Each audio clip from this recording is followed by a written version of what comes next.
My name is Daniel Ortiz, but at Roosevelt High School, most people just call me Mr. O. I'm the head custodian here. And for the last 18 years, I've been the one fixing leaky pipes, sweeping hallways after football games, and shoveling snow before the sun's even up. Last Thursday, something happened that shook me to my core. While repairing an old light fixture in the basement storage room, I stumbled across a hidden safe behind a wall panel. At first, I just stared at it, thinking maybe it had been part of some old school renovation, but then a strange thought hit me. I wasn't going to tell anyone about it, not the principal, not the other staff, nobody. You might think I'm selfish, but I have a long history of people taking advantage of me whenever I have something they want. Over the years, I've learned that some folks, family included, are happy to smile at you when you're useful, but the second you need help, they vanish.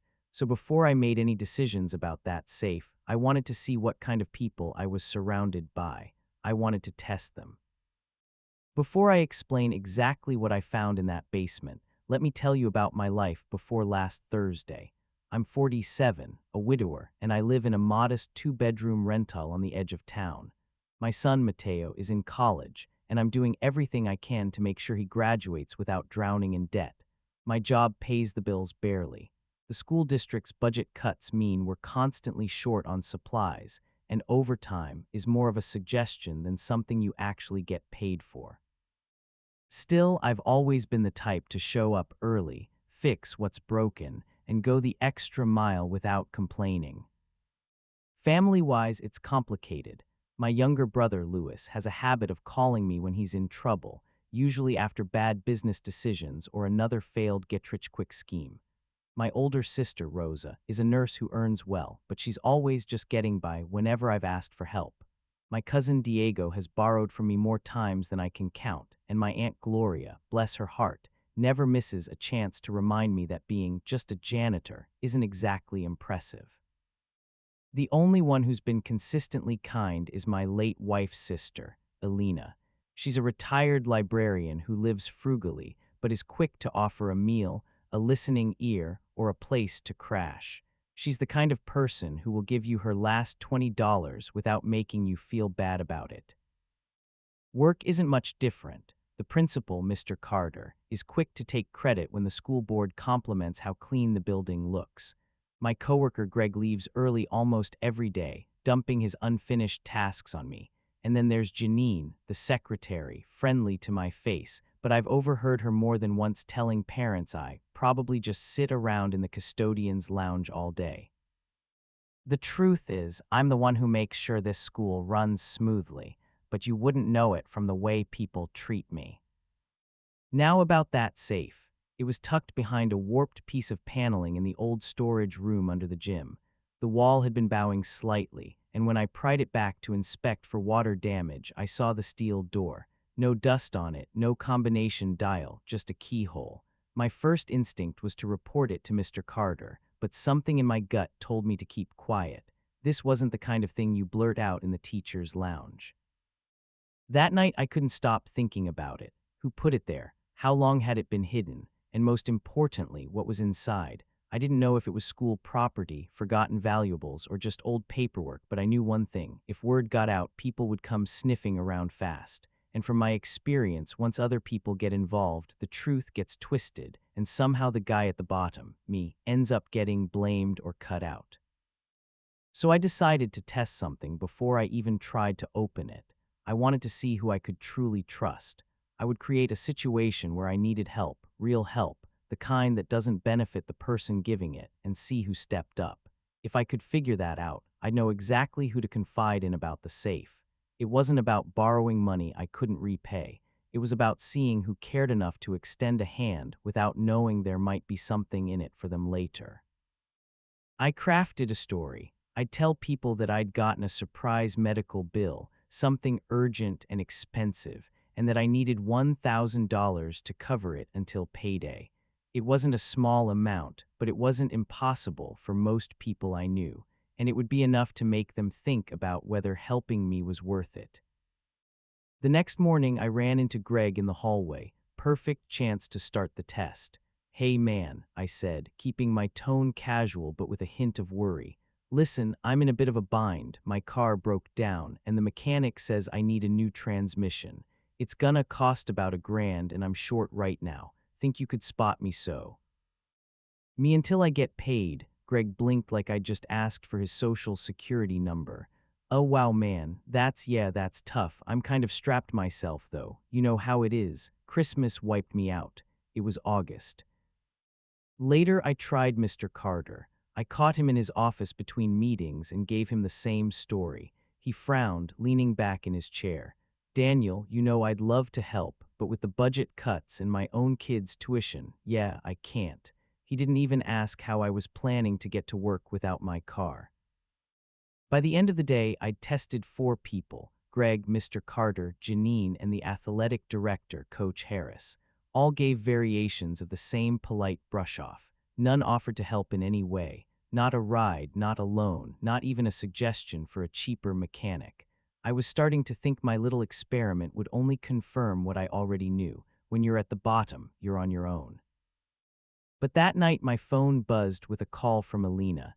Danny, she said, skipping the hello, your sister told me you were having car trouble. How much do you need? Her voice was warm but matter of fact. I hesitated, then gave her the number.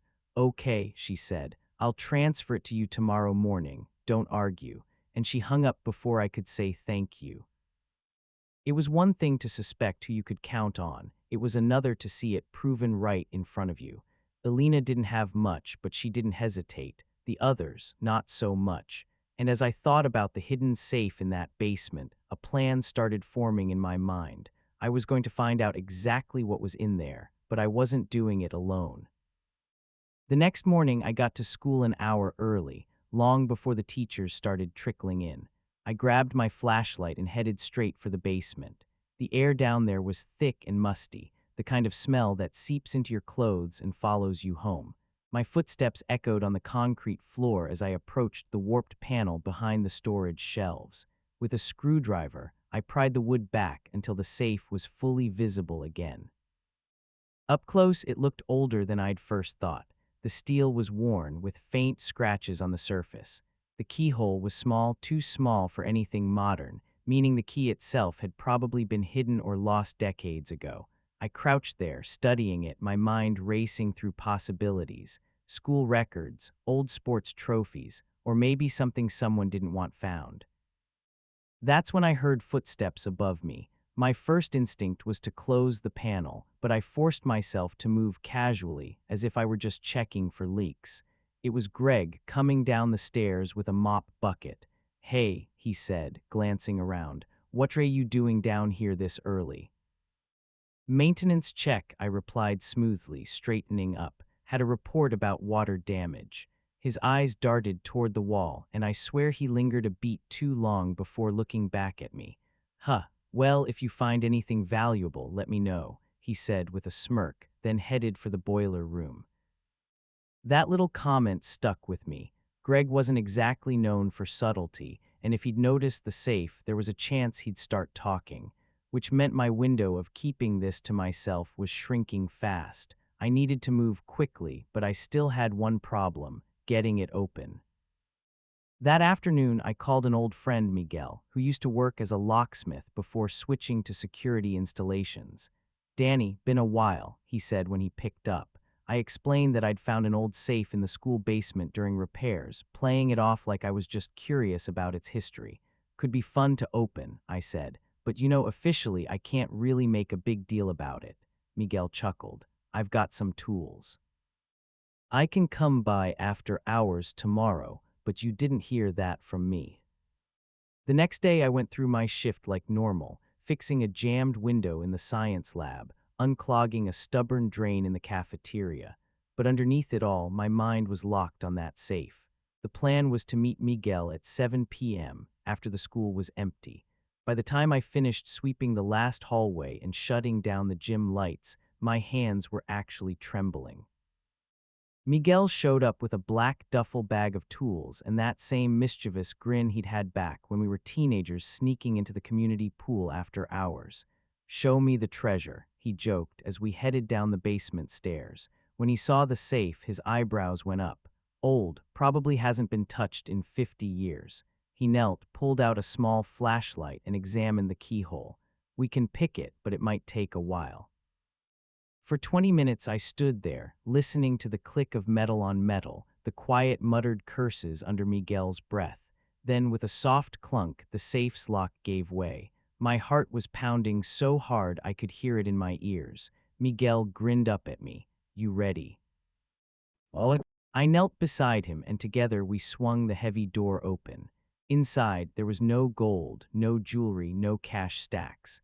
Instead, there were 3 thick manila envelopes, each stuffed with documents, and a small metal box about the size of a lunch tin. I reached for the box first. It was surprisingly heavy, and opened it to find bundles of cash held together with old, brittle rubber bands. The bills were mostly 20s, 50s, and a few hundreds, all from decades past, judging by the faded print and designs. Miguel let out a low whistle. "This is, what, a couple grand, maybe more." I was about to agree when I noticed something odd in the envelopes. The top one contained school payroll records from the 1970s, but they weren't normal. Some names had been circled, others crossed out, and there were handwritten notes in the margins, numbers that didn't match any official salary scale. The second envelope held newspaper clippings about a former principal, articles that hinted at a scandal involving missing school funds, but nothing was outright confirmed. The third envelope, well, that one made my stomach twist. It was full of signed letters from faculty, apparently written under pressure, retracting earlier complaints about that same principal. This wasn't just forgotten paperwork. This was evidence. Evidence someone had hidden away to protect themselves or someone else. And the cash, that could have been part of whatever scheme went down back then.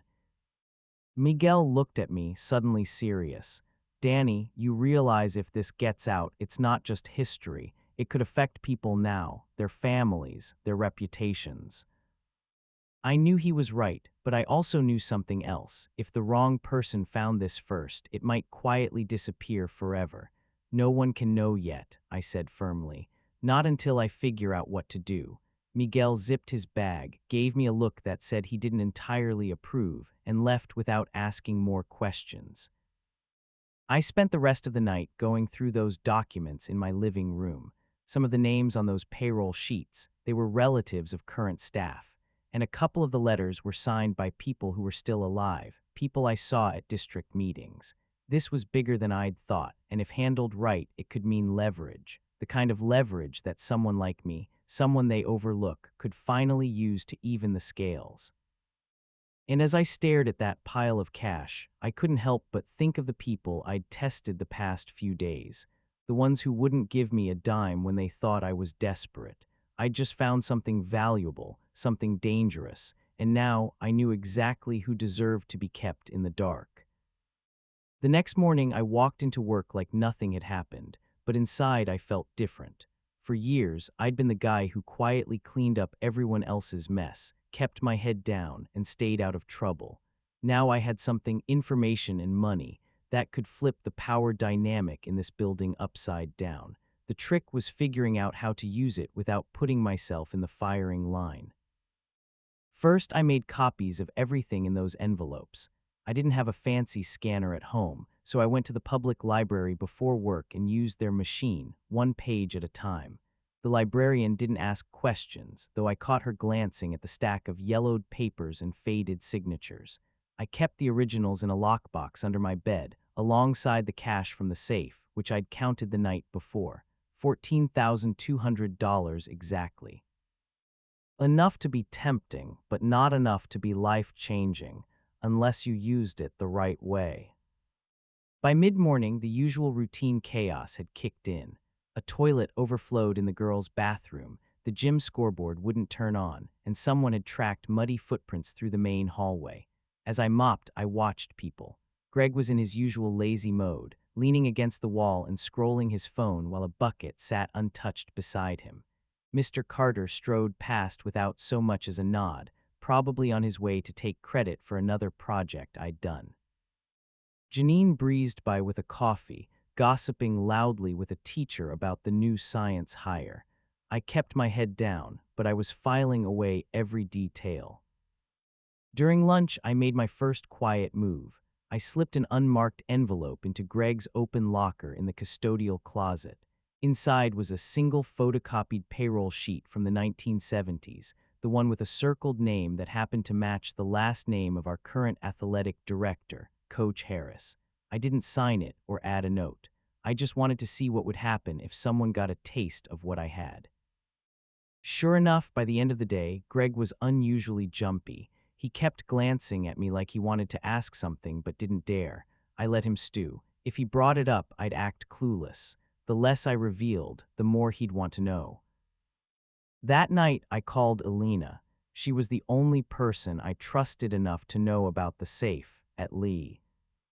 Sent partially, I found something at work, I told her. Something hidden, it's complicated. She didn't pry for details, but her voice softened. Just be careful, Danny. Some things are buried for a reason, and if it's worth anything, people might do stupid things to get it. She was right, of course, but I wasn't about to let this sit in the dark forever. I'd been invisible too long. The next day, my second move. I slipped another envelope, this one with 2 copies of those retracted complaint letters, into Janine's desk drawer while she was in the copy room. This time, I included a short note. Some things don't stay hidden forever. By third period, I could tell she'd found it. She kept walking past my work area, glancing in, her face pale. She whispered with the principal twice that afternoon, each time shooting me quick, darting looks when she thought I wasn't paying attention. Perfect. That night, I went back to the basement. Not to the safe itself. Miguel had resecured it with a new temporary lock for me, but to the room around it. I wanted to see if anyone else had been snooping. Sure enough, there were fresh scuff marks on the dusty floor, shoe prints that weren't mine. Someone else had been down there. That meant my clock was ticking faster than I thought. If whoever it was figured out the safe had already been opened, they might start asking the wrong questions. Over the next 2 days, the tension in the building grew thick. Greg kept hovering near me like he wanted to make a deal. Janine avoided direct eye contact, but lingered nearby whenever I spoke to anyone in authority. And Mr. Carter, well, he suddenly seemed friendlier, greeting me in the mornings, asking about my weekend plans. That alone was enough to tell me the whispers had started. Someone knew something, or at least suspected. On Friday afternoon, I made my boldest move yet. I left a sealed envelope in the principal's mailbox, timed so he'd find it after the final bell when the halls were nearly empty. Inside was a single photocopied page from a newspaper article about the old embezzlement scandal, with a sticky note that read, "History has a way of repeating itself." I knew that would get under his skin. Mr. Carter prided himself on keeping the school's reputation spotless. Any hint of a buried scandal, especially one tied to past leadership, would rattle him, and a rattled man makes mistakes. By the time I got home that night, I had 3 voicemails. One from Greg, "Hey man, we need to talk, in person." One from Janine, "Call me back ASAP, it's important." And one from a number I didn't recognize, but the voice was deep and urgent. "Mr. Ortiz, this is Officer Ramirez with the city police. We need to speak about something that was found in the Roosevelt High basement. Call me back." My stomach tightened. The police, that meant someone had skipped the gossip and gone straight to the authorities. I didn't know if it was about the safe, the documents, or the cash, but I did know one thing. The game had just shifted, and I was no longer the only player holding cards. I didn't call Officer Ramirez back right away. Instead, I sat in my living room with the phone in my hand, replaying the message over and over. My gut told me that walking into a police conversation unprepared would be a mistake. If this was about the safe, I needed to know exactly what they knew, and more importantly, what they didn't. I poured myself a coffee, sat at my kitchen table, and pulled out the copies of the documents. Every name, every number, every detail needed to be burned into my memory. The next morning, I drove to the station. Officer Ramirez was younger than I expected, mid-30s, sharp eyes, and a polite but firm tone. He led me into a small interview room with beige walls and a faint smell of coffee and paper. "Mr. Ortiz," he began, We received an anonymous tip that you might have come across some items of historical significance in the Roosevelt High basement. Care to explain? I kept my voice calm. I found an old safe while repairing a wall panel. It didn't look like it had been touched in decades. I didn't have the key, so I haven't opened it. That was technically true. Miguel had opened it. What's the school's interest in it? I asked. Ramirez studied me for a moment.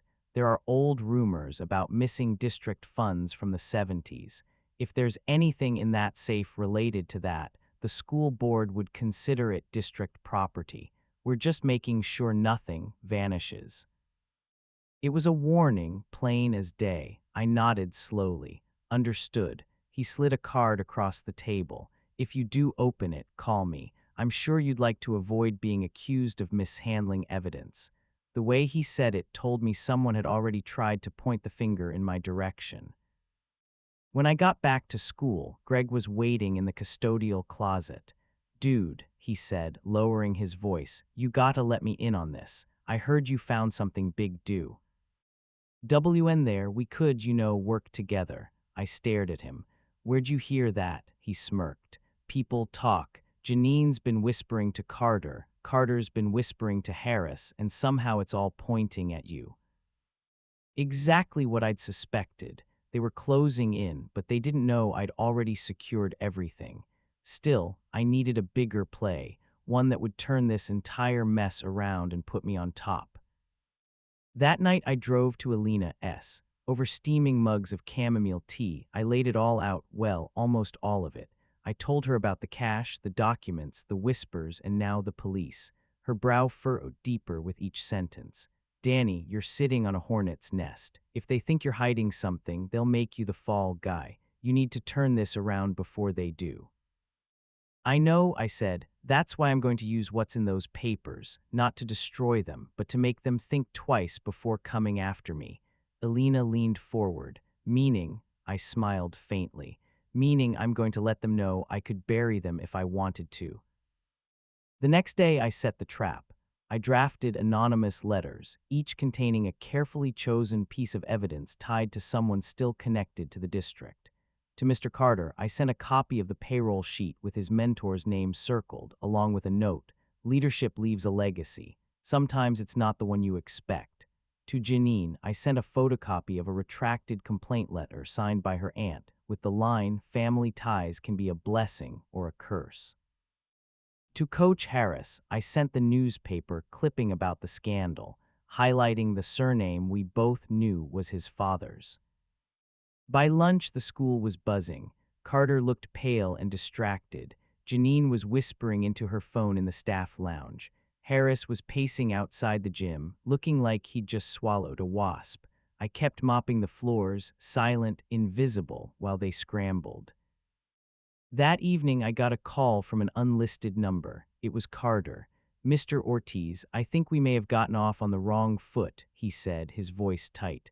Why don't we discuss arrangements for the basement matter, privately? I told him I'd consider it and hung up before he could say more. I didn't sleep that night, not from fear, but from adrenaline. They'd underestimated me for years, and now they were circling like nervous animals, wondering just how much I had on them. The truth, I had enough to cause real damage, but my goal wasn't to burn it all down. It was to make sure that from now on, I wasn't the one cleaning up their mess for nothing. The next day, I made my final pre-revenge move. I scheduled a meeting with Officer Ramirez and handed over one of the least incriminating documents, just enough to look cooperative. Found this in an old file cabinet, I said. Might be connected to what you're looking into. He thanked me, but I could tell he knew there was more. That was fine. Let him think I was being cautious but helpful. By the end of the week, I had the leverage, the cash, and a school full of people second-guessing their next move. All I needed now was the perfect moment to cash in that leverage, and when it came, it would make sure no one in this building ever looked down on me again. The perfect moment came faster than I expected. On Monday morning, a pipe burst in the main hallway ceiling, flooding a section of the school right before first period. Normally, that would have been my crisis to handle alone while everyone else kept their hands clean. But this time, I decided the flood was going to be more than just water, it was going to be my stage. I took my time arriving on scene, letting the water spread just enough to inconvenience the principal's office and the staff lounge.